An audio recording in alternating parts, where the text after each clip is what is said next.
يثبت الله الذين آمنوا بالقول الثابت في الحياة الدنيا وفي الآخرة ويضل الله الظالمين ويفعل الله ما يشاء. إن الحمد لله حمدا خالدا مع خلوده لا منتهى له دون علمه، نحمده ونستعينه ونستغفره ونعوذ بالله من شرور أنفسنا ومن سيئات أعمالنا، من يهده الله فلا مضل له ومن يضلل فلا هادي له، وأشهد أن لا إله إلا الله وحده لا شريك له، وأشهد أن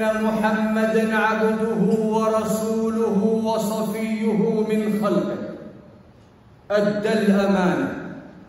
أدى الأمانة ونصح لهذه الأمة، فتركنا على المحجة البيضاء ليلها كنهارها لا يزيغ عنها إلا هالك.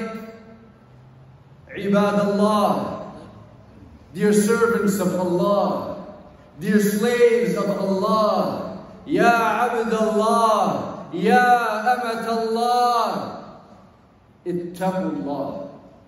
Fear Allah subhanahu wa ta'ala. Put your fear and your hope in Allah subhanahu wa jalla fi'ula. Be mindful and conscious of Allah. Place Allah as your highest regard. If you seek to please anyone, seek to please Allah. If you seek to uphold anyone, uphold the laws and the commands of Allah. If you fear anyone, fear only Allah. If you take caution and heed, take heed from Allah. For ilayhi tarja'un, you will return to Him Jalla fi'ula. وقد أمرنا جل وعلا في كتابه الكريم بعد أعوذ بالله من الشيطان الرجيم. يا أيها الذين آمنوا اتقوا الله حق تقاته ولا تموتن إلا وأنتم مسلمون. O you who believe, you believe in Allah subhanahu wa ta'ala, in His malaika and His angels, in His messengers and His prophets, in His books, in the predestined and the predetermined, al-qada wal-qadar, khayrihi wa sharrihi, wal-yawm al-akhir. In the final day, there is no doubt that you will meet Allah. If you believe in this, then do not die unless you are upon a state of submission. Submit your will to Allah subhanahu wa ta'ala and be mindful of Him throughout life. For certainly you will meet Him in death. These are the words of Allah, the most profound words of the words of Allah. And the best of all examples was the example of Muhammad Abul Qasim sallallahu alayhi wa alihi wa sallam. And the worst of matters are the fabrications and innovations within this deen that strand from mere opinions and ideas without any merit from the Quran and the Sunnah. These are evil, deviant practices called bid'ah. وَكُلُّ بِدْعَةٍ ضَلَالَةٍ وَكُلُّ ضَلَالَةٍ فِي النَّارِ. وَنَسْأَلُ اللَّهَ الْعَفْوَ وَالْعَافِيَةَ. For the brothers that are standing in the back, there is room to accommodate you in the annex. Please make way for your brothers and accommodate yourselves in the annex. There is no one, no single group, no entity like the Muslim Ummah of Muhammad sallallahu alaihi wasallam. 29, 30 days of regiment, consistent ibadah. Unlike any other group, there is no one that can compare to the obedience of the Muslims. The old, the young, the weak, the strong, the rich, the poor, all all in unison, united during this empowered month of Ramadan, in the obedience of Allah, fasting, praying, making dua, tasbih, upholding the qiyam. This is an empowerment unlike any other. Consistency is the key, my brothers and my sisters, my fathers and my mothers. Allah subhanahu wa ta'ala has prescribed these days, 29 or 30, a full month, for you and I to be regimented, for you and I to be prepared, for you and I to uphold this deen of Allah. Consistency is the key. And in that we are united. And in that we are empowered. It is remarkable, subhanAllah, how a 6-year-old or a 5-year-old young little boy will be holding his fast throughout the day. And you can see the fatigue and the weakness and the hunger within his face. And you will say, "Ya mom, break your fast, it's okay." It's not incumbent upon him. It is not wajib upon her. She is only 5. So you ask her, "Mama, break your fast, it's okay." La! No, she says. Never, he says. He wants to fast for Allah. He wants to unite in this great act of worship. And then you have the elderly, the ill, senile. It is not incumbent upon them to fast. They're taking medications with complication, and they insist on fasting. Ya mama, ya baba, you do not have to fast. You cannot stop their will. They are relentless because they wish to enjoy in this good. This is the unity of the Ummah of Muhammad sallallahu alayhi wa sallam. And it was a day exactly like today. It was a Friday, the 17th of Ramadan, after the 2nd year of Hijrah, where Allah subhanahu wa ta'ala decreed that victory for Muhammad sallallahu alayhi wa sallam and the Sahaba. The battle of Badr, the victory of Badr was on a day exactly like today. And that was the victory that marked the beginning of the Islamic establishment.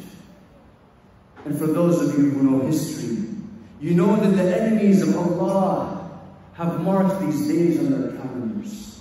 The enemies of this deen, they do not look away on these days. And this is why the Zionist occupation continues to attack the Muslims in Palestine, the Muslims globally, the Muslims locally. And subhanAllah, you see what happens every Ramadan. It is almost like clockwork. We have grown accustomed to it.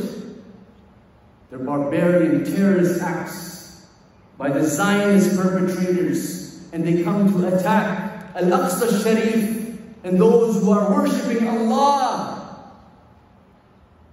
And the news outlets, they portray it differently.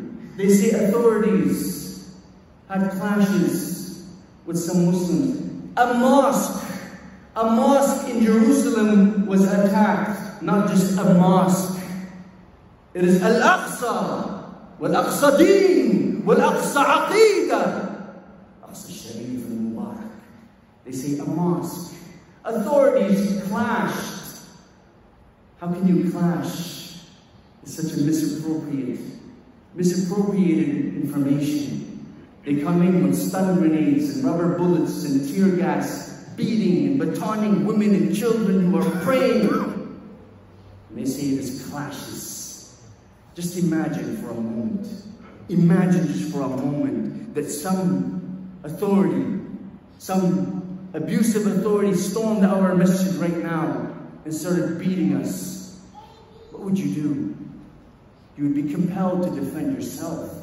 It is logical and common sense. And we would be the first of people to come to the aid of any religious organization that would be attacked by any aggressive group. The Muslims, they will resist. They will stand against persecution. if it is against themselves or other groups. But here we have a flawed system where the Zionists, they continue to attack this deen. But do you know what is the reason? The reason is within what I had mentioned. It is in the unity, in the structure, in the obedience of this ummah. And Allah Jalla wa Ala, He says it best.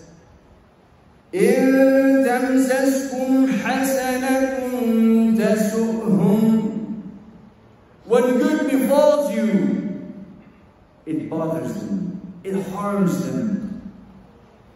And Qatada rahmatullahi alayhi said, Al-Hasana, the good is the unity, is the worship in unison of the ummah of Muhammad sallallahu alayhi wa sallam. When the Zionists, they see this, they cringe, they despise the obedience of Allah subhanahu wa ta'ala. For they see the young and the old, the weak and the strong, the rich and the poor, all worshipping Allah subhanahu wa ta'ala in unison in this blessed month of Ramadan. So they wish to disturb the ta'ah. And they attack muqaddasat al-Islam. They attack the men and the women and the children who believe in Allah. إن تمسسكم حسنة تسؤهم وإن تصبكم سيئة يفرحوا بها.